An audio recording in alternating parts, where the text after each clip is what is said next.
Hi, everyone. My name is Robert. I'm an engineer at Home Team. We are a startup in the Flatiron. You can actually almost see my office 30 years before, or 40 years before it was an office in that picture right there. We provide home care for the elderly. It's a great place to work. Afterward, if you guys want to take a look at some more detailed versions of what I'm about to talk about, feel free to check out my GitHub and take a look at that. But don't try to follow along now because setting up CloudFront deployments takes like an hour of you just sitting there and refreshing it until nothing happens. So certainly won't be doable to do this while I talk about it. So what I want to talk about is doing is making a continuous deployment pipeline for, oh God, that's also the wrong size.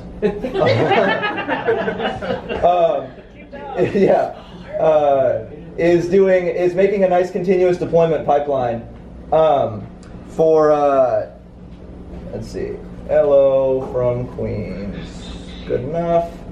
And we'll go ahead and make this smaller as well. What's going on? Okay.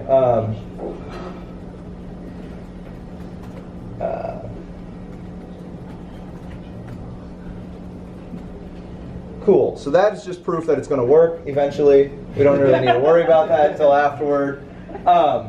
What I'm going to talk about is how we set up our continuous deployment pipeline at Home Team. When I joined, it was a bit of a nightmare, and there was a lot of manual work involved, and we didn't really know what was going on. But in general, we wanted to be able to leverage AWS because we don't want to be concerned that our servers will go down. We don't want to maintain extra things. We want it to be a little bit easy to understand and essentially offload as much of the work as possible to AWS. And in addition to that, for your personal projects, if you set it up the way I'll show you how to do right now, it's going to be a lot cheaper. Running an EC2 instance, which is sort of the typical way that you're taught to do this, will cost you around, I don't know, $100 a month, unless it's in the free tier. Whereas doing this with S3 will probably cost you less than $1. I'm just making up those numbers, but they are roughly correct. And on top of that, I've used this for work, for my personal projects, for everything. So once you do it once, it's really easy to copy for the rest of them. So when I joined Home Team, we had this Frankenstein deploy process that involved some server-side rendered Jade, which is just compiled to HTML, some React, some jQuery, spaghetti code. We had some Express servers that mostly proxied results back to our API server. It also sometimes did work. We had 3 other servers that I don't know what they did, and it was just really bad. And on top of that, we had some situations where we had 3 Webpack configs in a single file. If you guys have ever used React and Webpack, you know that doesn't sound correct, and it was not correct. We had another situation where we had to run the same Webpack config 5 times with different parameters for the different environments. And it was confusing, to say the least. I'm not sure anybody really knew what was going on. So after several months of work, we managed to bring it down from 30-minute deploys for some static files, here's proof, to something that's much better. And so as a brief introduction to the tools that we're going to use, so that nobody's lost here, the first one is Webpack. This is the standard bundler for React. It takes all of your JavaScript, all your less files, all your CSS, and either puts them into the same folder or concatenates them or minifies them. Does whatever you need to do so that when you bring it up to the cloud, somebody who accesses your website will get the smallest amount of bytes, and it'll all just work. And it's kind of magical and amazing, although it could be a little bit faster sometimes. The second thing we'll be using is CircleCI, which is a continuous integration service. Essentially, what it does is when you push to GitHub, it has a hook that runs some scripts for you. In this case, we're going to be using it to build with Webpack and then deploy to Amazon. S3, which stands for Simple Storage Service. Basically, it's an online drive for your files and is as simple as can be. Just sometimes it's got a lot of gotchas. Cloudfront, which nobody really understands what it actually is, but it says that it speeds up the distribution of your static content. What it does is if somebody accesses your website from Japan, it'll store a local copy in Japan, and then the next time somebody hits it from Japan, they'll get it more quickly. But in our case, that doesn't really matter. We just use it to compress our files. It provides us with gzip, and it provides us with HTTPS. You could get those directly through S3, but you'd have to make some other sacrifices, and we don't want to make that. And the last thing we'll be using is Route53, which is Amazon's DNS system. And essentially, we just use it to register a domain and configure it. This gives us a nice domain like myawspresentation.com, which will connect that to the CloudFront URL, which is some garbage, some gobbledygook. All right. So now that we've done all that, things are better. The process essentially is that CircleCI will build the distribution, and the important part is that it puts all the files into a dist/githash folder, where githash is what you see when you run git log. And the important part about that is that every time you make a commit and want to deploy it, githash will be different, so we never have to worry about conflicts. And this also includes an index.html file, and inside this index.html file, every single reference will be prefixed with /githash. So also when we access the website, we don't ever need to worry about cache invalidation or anything like that for our resources. So CircleCI uploads the entire dist folder to an Amazon S3 bucket. And then to actually deploy it, all we do is we copy this index.html from the subfolder in S3 to the top of it. And Amazon CloudFront points to the root of the S3 bucket, which gives us that index.html file. And what's nice about this is that we can specifically say that the index.html file has no cache headers and will never be cached. So every time somebody hits your website, they get the latest index.html file. In this case, it's like 267 bytes, so it's not really a big deal that's not cached. But the index.html file will have the latest git hash in it. So if you ever make a new deploy, everybody will get completely new resources, and you'll never make a new deploy but like see old images or get old code, which we all know is actually a horrible issue in practice.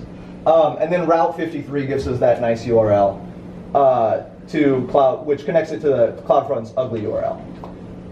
So what's nice about this is that after we've done all this work, and it took us several months to figure everything out because CloudFront is kind of impossible to wrangle, our deploys take a matter of minutes. Rollbacks are instant because all you're doing is copying an index.html file from one folder to another. It's actually really easy to understand, and there's like no magic involved. We don't maintain any servers, and as long as Amazon is up, our website is up. Like, our website could still be broken, but it's still accessible. So let's take a look at some of what's going on. So the most important thing to start with, actually, why don't we take a look at the staging. Hey, look, it says hello from Queens. Woo. Yeah. And here's a cute dog.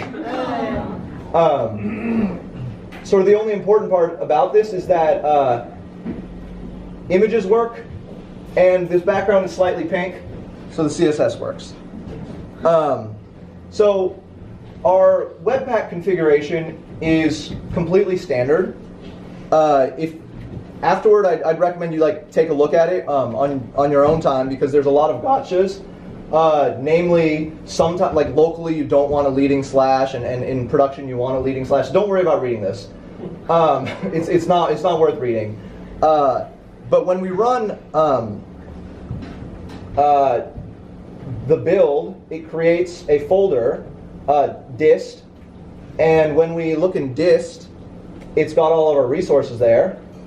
And then when we look at the index.html file that it actually created, the important part is that we have all of our resources are prefixed by this git hash here, and there's a leading slash, for this resource. This is our script file. It's just like the bundle, the combination of all of our JS. And this is important because if we're at the website under some sort of subfolder, you want to always, or basically wherever you are, you want to be able to access this, and the leading slash means that you're always going to be able to get the resource, and it's never going to mess up, never going to try to get it from a subfolder or anything like that. And this also means that when we make another commit, this git hash will be different, and all of our resources will be essentially cache cleared. So when we push to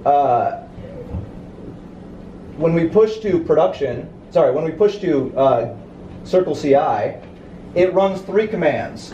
It builds it, then it uploads it, and then it deploys it.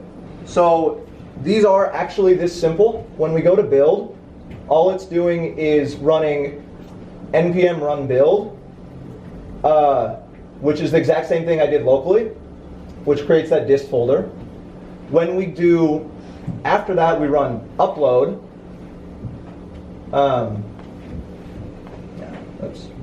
All it does is this AWS S3 command here, which what this does is it copies the entire dist folder into S3, where S3 bucket is whatever bucket I chose, and then S3 bucket folder is staging in this case. It makes sure to make these files publicly accessible. So that's the ACL public read, and then it does it recursively if you have subfolders in there.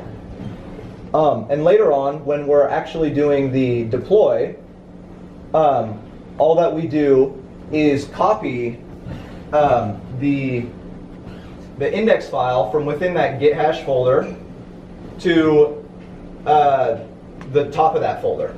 And this is the important part about this, is that we make it publicly accessible and give it a cache control of max age 0, no cache, so that whenever somebody hits the resource, they're going to get a new version.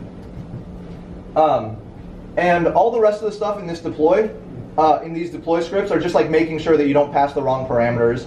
But actually, those 3 commands are all that we're doing to deploy.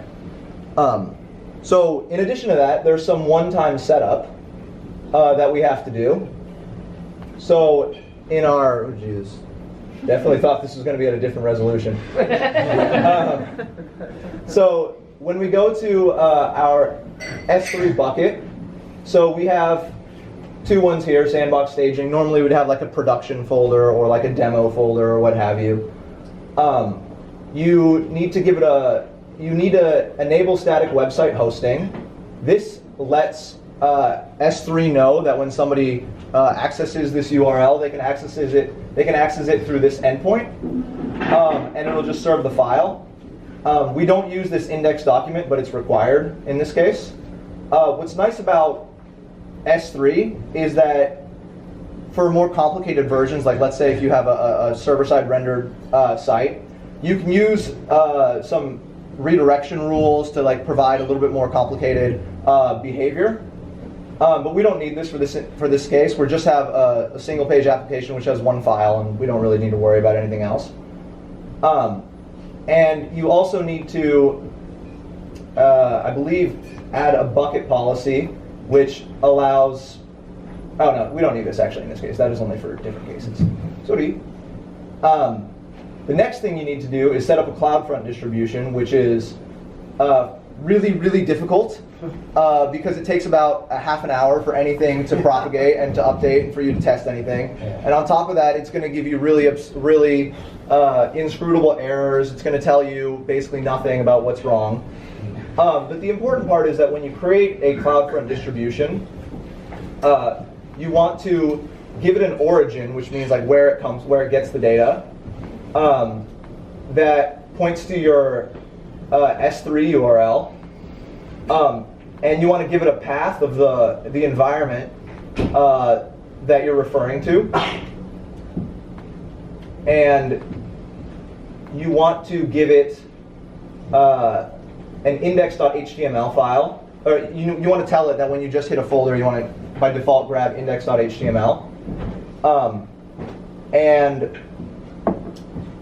you need to give it a custom SSL certificate that you get through Route53 or through Amazon Certificate Manager. This allows you to have your website be HTTPS and like fully locked in the upper right, upper left corner. And you also specify to your CloudFront what alternative domain name you want to give it, which is the CNAME, which you set in Route53. And the last thing you do on this, CloudFront, is you use your mouse. There it is. Is you want to make sure that this forces you, redirects all HTTP requests to HTTPS, and compresses objects automatically. This gives you gzip and forces HTTPS, and Route53, which is pretty simple, and I mean it's fairly straightforward to actually do, and I'm not going to do it in front of you guys. Will convert the CNAME, in this case staging.myawspresentation.com, to whatever CloudFront's ugly URL is, which is I don't even know where it is. SeriousBusiness.aws.com. Yeah, it's this possibly this domain name here. Yeah, this one right here. So if you want to remember that, you can hit that directly. But I think your talents are better spent, remembering, what library to use or what have you. So that's actually what we use. We've just converted our second major project to that. There's a lot more involved if you want to do server-side rendering for some files, but not others. And there's a lot more you want to do if you don't want to have a hash in your URL, but you want to have a bunch of different server-side rendered stuff. And there's a lot of edge cases for other things. But in general, this is a pretty good deploy process, and I hope you guys use it on your side projects and have extremely reliable websites that just are complete toys. So, happy to take any questions or answer anything. One quick question. So what is the time now, the deploy time? So for our so the one that was 30 minutes is now 6 minutes. And that goes up to 11 minutes. If you actually deploy it to production, it goes up to 11 minutes because we're building 3 times. Sorry, if you deploy to master, it's 11 minutes because you're building for demo, for sandbox, and for staging. So, yeah. Do you have a separate deploy process for your API? Or? Yes. So our API is, I think, using AWS Code Deploy, and that is like a weird, inscrutable mess to me. And I hope one day to understand it and like come up with a better way to do things. We reuse servers for that, so instead of creating new ones, which kind of bothers me. But yes, it's not that simple for backend stuff. Yeah. Is this cheaper than doing something like AWS Lambda to serve these static stuff? So AWS Lambda, I think, is a bad solution for serving a static website because it's going to have to spin up for about 300 milliseconds. And if you want your website to load quickly, like you don't really want that. But it is probably comparable because S3 and CloudFront charge you based on the number of hits that your resources get. So this is going to be really cheap, and Lambda is going to be really cheap as well. Cool. Thanks. Yeah. Lambda, on the other hand, is kind of hard to use. I think I've tried it. It's like I don't know. I've had difficulty with it. Tools you should Azure Functions. Yeah. Never tried Azure Functions. So I have no idea. No. Thank you. All right. Thank you guys.